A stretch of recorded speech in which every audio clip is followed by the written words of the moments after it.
Good Monday morning. My name is Payton Domschke. I'm a meteorologist here at 13 News Now, WVEC in Norfolk, Virginia. And we're going to talk about the tropics here real quickly. Once again, it is Monday, August 16th, 2021. We don't have just one area, not just two, but we have three areas we need to talk about here in the Atlantic Basin. One of that is Tropical Storm Fred, another Tropical Depression Grace, and then another Tropical Depression number 8. So let's show you the Atlantic Basin as a whole, because beyond these three areas, I know three is a lot, there is nothing else happening that we need to talk about. No areas of invest, no areas we're watching for further development. Just these three bad boys here in the Atlantic Basin right now. As I mentioned, Tropical Storm Fred a little bit closer, already seeing impacts to parts of the Panhandle of Florida as well as parts of just the peninsula of Florida too. A little bit farther away from the mainland U.S. here, we're talking about Tropical Depression Grace, also bringing heavy rainfall to parts of the Lesser Antilles right now. And then kind of out in the open is Tropical Depression 8. This one is a little bit closer to Bermuda, and we'll show you in depth each and every one of those areas here coming up. But I want to talk about hurricane season as a whole, because today is August 16th. I already mentioned it, but the peak of hurricane season is September 10th. So yes, we're less than a month away. The Atlantic Basin is heating up. Hurricane season itself is just getting underway. So we're going to continue to see some of these flare-ups here as we go just within the month, this month alone, and then through next month and for the rest of the season too. Let's talk about the hurricane hunters here for a second, because they are out investigating and have been investigating Fred's area right here a little bit closer to Panama City, as well as just the peninsula of Florida altogether. You can see the loop here over the past 6 hours. They've been putting in work. They dropped some of those kind of testers down into the water. They give us also some of the wind speeds that are happening, knowing if this is growing in strength, decreasing in strength, holding steady. Those are what the hurricane hunters do. They bring us some more information and some images just from the center of this mess here. Nothing extremely organized. As I mentioned, this is just a tropical system here, just a little bit closer to parts of the Gulf Coast states right now. And you can just see the activity happening here. This is active radar happening right this very second. So you can see some of those outer rain bands impacting parts of the Panhandle of Florida, stretching just a little bit closer to Panama City. And just to the east of that, that's actually a tornado watch box that's up in effect. And you can see this orange shade behind this area, that swath of green you're seeing on your screen. That's a tropical storm warning in place, because Tropical Storm Fred is nearing landfall as we speak and should make landfall within the next 12 hours or so.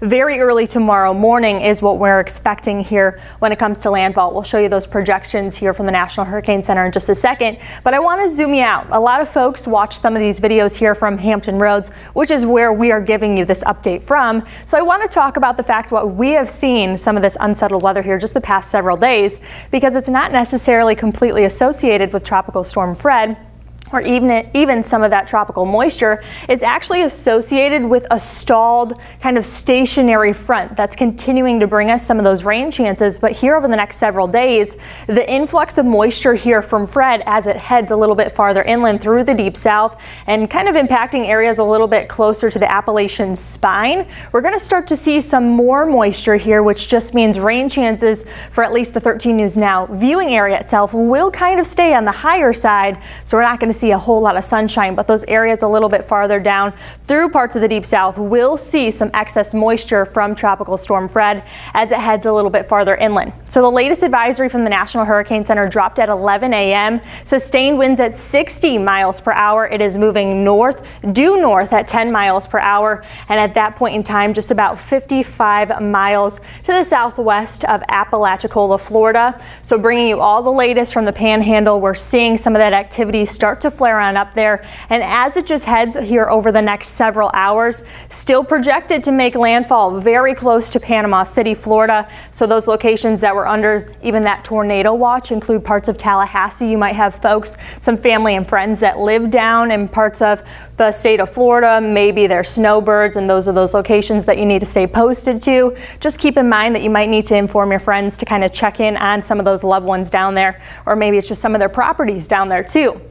As this thing loses steam and moves over land, it will become a tropical depression by very early tomorrow morning. Once again, landfall is supposed to happen here very shortly before then becoming more of a remnant low by later on the day, Tuesday. So that's tomorrow. So later tomorrow night, we'll start to see a little bit more digression here with the system altogether, and then it heads even farther to the north by about very early Wednesday morning, already making some of those remnants known to even locations all the way up in West Virginia too.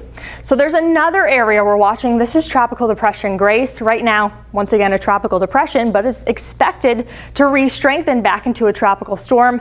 Now it will interact with some more landmass, so it's not going to be the strongest of tropical storms we can see. They need a baseline of about 39-mile-per-hour sustained winds, and just by very early tomorrow morning, Grace will just be sitting at 40-mile-per-hour sustained winds, or projected to be sitting at that kind of threshold here.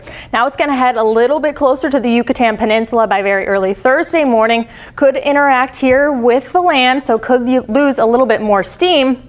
But as it heads back into the southern parts of the Gulf of Mexico, those waters are very, very warm this time of the year, ripe for further tropical development. So this is going to be a very strong tropical storm, and honestly, it could become our second hurricane of the 2021 Atlantic hurricane season. The other hurricane that happened during this season alone was Elsa, just a couple storms before. So we will be watching this very closely as it heads back into the Gulf waters by still late week, very early this upcoming weekend too, not projected to make landfall to anywhere in the U.S. as of right now. It's actually headed for parts of Mexico at this very moment, past the Yucatan Peninsula and then mainland Mexico too. Here's another area we're watching. This one I mentioned a little bit farther in the open waters of the Atlantic basin here and closer to Bermuda. Right now this is Tropical Depression 8, projected to become a tropical storm by very early tomorrow morning, and it's just kind of sitting here